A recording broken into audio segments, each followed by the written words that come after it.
Hey guys, we're having another yngwoodsta installment.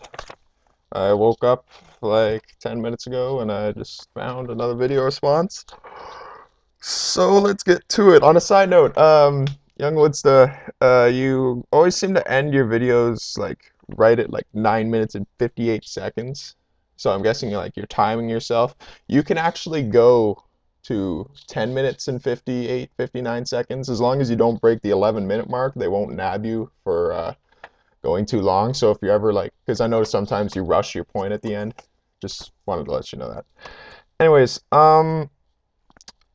you are first off attacking my gay sex video.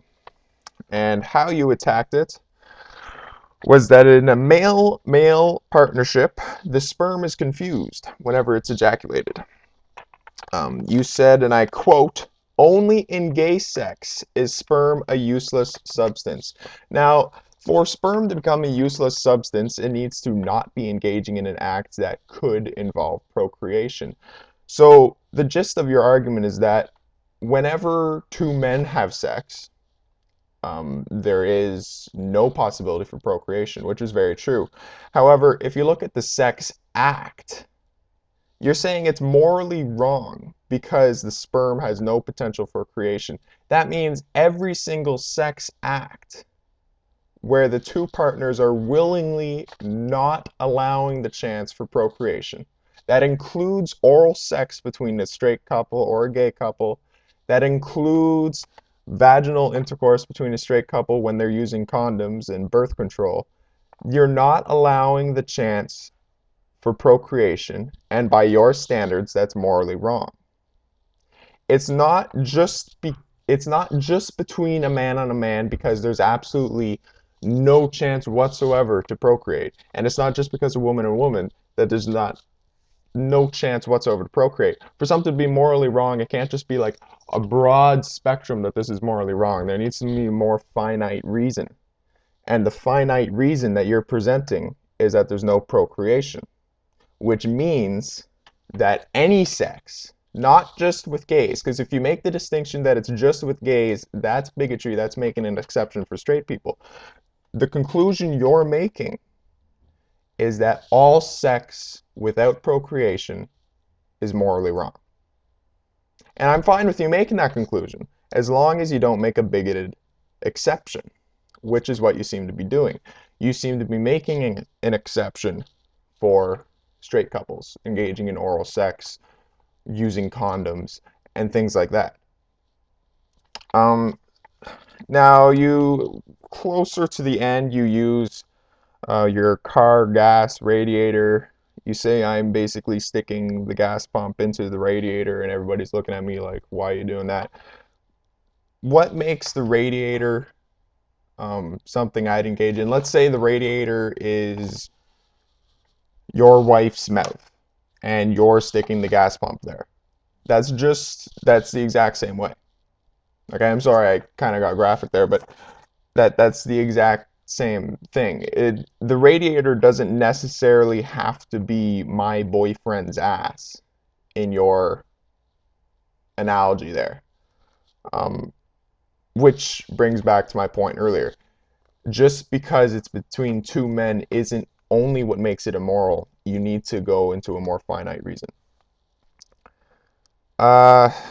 Second, you responded to my comparison of the interracial marriage struggle, and you said it's completely erroneous. It doesn't make any difference. White men were sleeping with whoever they wanted to. But the same thing applies. White men could not marry anyone of a different race, and neither could black men. Everybody had the right to marry within their own race. They could not, nobody could marry someone outside of their own race. So if two people from different races fell in love and they wanted to marry, no, you're wanting extra rights. We all have the right to marry within our own race, and you're wanting extra rights. and I don't want to give you extra rights. Nobody deserves extra rights. That's the same way you're arguing gay marriage. That's not erroneous at all. It's in the exact same format. Just because it deals with diff different races and not the same gender doesn't make it irrelevant. It's the exact same format you're using it, and I think we can all agree if the President of the United States was born into a interracial marriage, then maybe we should reconsider that sort of stance. Now, first, second, third, actually, I want to argue that the anus isn't necessarily the radiator in the car. Basically, what you have is a basically circular tube and a basically circular hole. Yes, it's true, when engaged in the wrong way, it can lead to tearing and bleeding. But if they truly weren't meant to go together at any time, why is the male G-spot inside the anus? That's something I want to ask you. Because let's say there is a designer, and let's say he designed the male body. Why would he make the male G-spot in the anus if he didn't want anything to go up there? Just a thought. Lastly, I wanted to make a comment. You've always used a prison analogy. You say you know gay sex is learned because people in prison who are straight their entire life will get a life sentence, and then they'll start having sex with other men in prison. First, I want to point out having sex and being gay are two completely different things.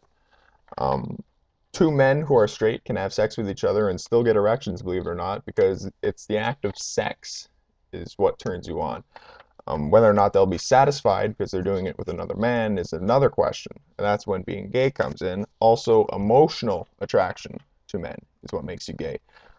Just because, like, someone can consider themselves bisexual, but in an emotional sense, they'll normally be either gay or straight.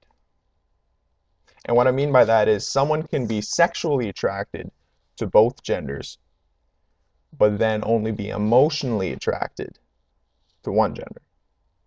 And that's what I mean by that. So prison inmates, yes, they may be engaging in gay sex, but they're not going to be having emotional attractions if they are truly straight. One of my viewers brought up left-handedness. Left-handedness as a comparison to being gay. I'm going to use that here. Let's say I'm left-handed and you're right-handed, okay? You're arguing to me that I should be right-handed because, well, that's the way everyone else is. And I've been left-handed my entire life, but you want me to be right-handed. If you take away my left hand, let's say you cut it off, yes, I will start to use my right hand because it's all I have. However, it's never going to feel right. And the reason is my right side of my brain is dominant. Those who are left-handed have a dominant right side of the brain. Those who are right-handed have a dominant left side. I myself am right-handed, so my left side is dominant. However, if you take away my right hand, I will start to use my left hand. It's all I have. I'll learn with it, sure, and I'll get around with it from day to day. I'll have to, but it will never feel right.